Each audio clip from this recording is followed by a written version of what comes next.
If you want a comprehensive series of in-depth astrology information in an audiobook format, check out the 4-part Elements series by Stephen Forrest. I had the privilege of narrating it to audiobook, and it's a must for any astrology library. His complete life's work in a 4-volume set. The Book of Fire, Earth, Air, and Water. Direct links to all 4 books are on hightimelinebooks.com or available on Audible and Apple Books. Welcome to the Fun Astrology Podcast on Election Day, November 5th, 2024. Thomas Miller. There's nothing going on today. No big deal. It's going to be what it's going to be, and I have been camping out thinking about, after yesterday, what more is there to talk about? And I just thought, well, let's go to the source, because the big thing today, I'm not kidding, and you'll see why when we screw all of this together, is this void of course. The moon goes void of course at 5:23 this morning. And Stephen Forrest's technique that he describes in detail in Chapter 4 of Book of the Moon, which I did on audiobook, he describes what happens when there's a negative aspect, and he uses the Apollo 11 Neil Armstrong and Buzz Aldrin lunar mission as the example. And I just thought it would be good to get that fresh in our minds as we watch these days ahead unfold. So, here's a little snippet, the Book of the Moon from Stephen Forrest, Chapter 4. Apollo 11. Let me complicate the picture a little further with a 4th illustration. The Apollo 11 mission, which allowed humans to set foot on another world for the first time, was launched from Cape Canaveral, Florida, on July 16, 1969, at 9:32 in the morning. The chart shows the moon in mid-Leo, heading for a final square to Neptune, a hard aspect suggesting a negative element in the picture. Obviously, they made it. A simple look at the chart might have suggested the opposite, that they might, for example, have wound up lost in space, Neptune fashion. Did our techniques fail here? Well, let's dig a little deeper. Please do recall that the moon needs help from a planet to bring something into manifestation. That condition was indeed met here when the moon was not void of course. When Apollo 11 launched, Neptune served that midwife purpose, albeit via a square. The intention might still be realized, but some problem would be encountered. Some price extracted. Had I seen that chart on the morning of the launch, I would have been nervous for those men. I would not have chosen such a chart for the mission.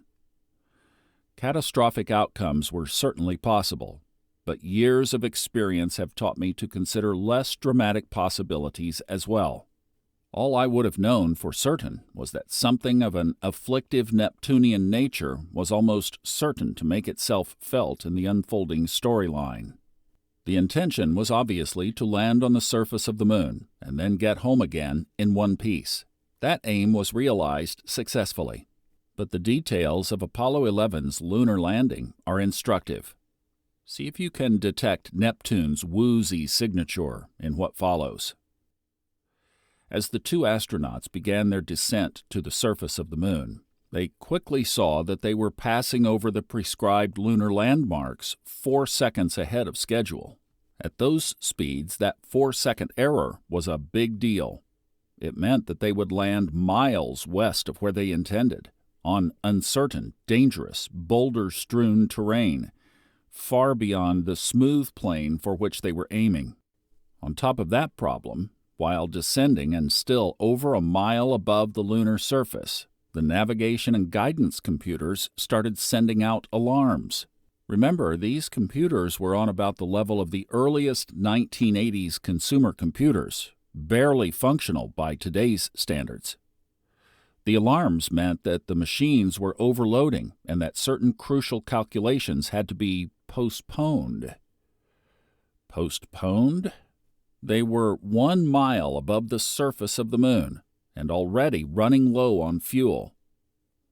Later, it was discovered that part of this problem stemmed from how the astronauts had been trained. Oops.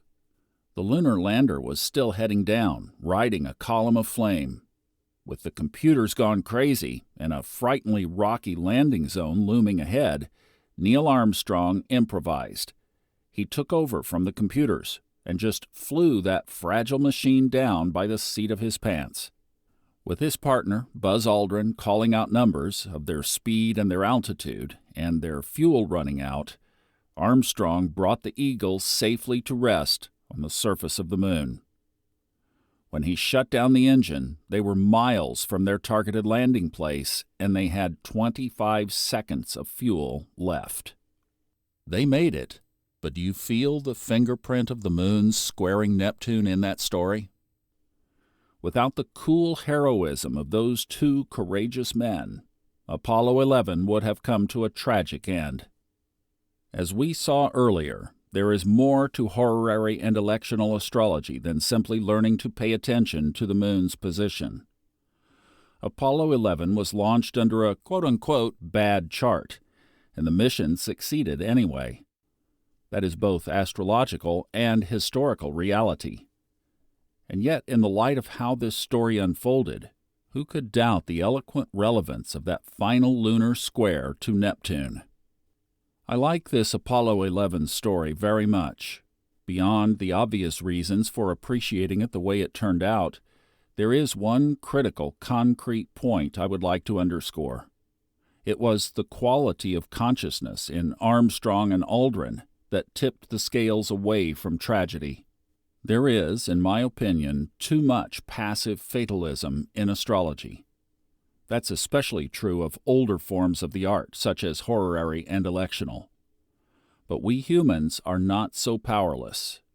As these two heroes demonstrate, the magical power of will interacts vigorously with every astrological configuration. In lesser human beings than Armstrong and Aldrin, the more fatalistic interpretation could very easily have come true. They could have gone down like deer in the Neptunian headlights. That they avoided such a tragedy is not a triumph of will over the planets. It's a demonstration of how the wild cards of human self-awareness, courage, and innovation interact unpredictably with the multidimensional archetypal fields of astrological possibility. And what a great end to that story, especially about their consciousness and their intuitions and their will combining with the energies in the sky. And that's such a comfort for us here because no matter which side of this equation you are on, just like they navigated the difficulties, so can you and so can I. And we will.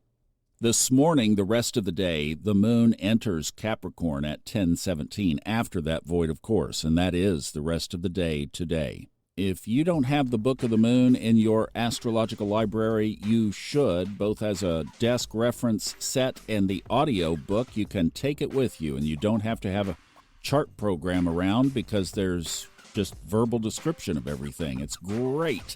That's how Steve mostly does his books. And that's available with a direct link at hightimelinebooks.com, or you can go to Audible and Apple Books. Hope you'll pick it up. Thanks so much for listening. I'll see you back tomorrow. Bye-bye.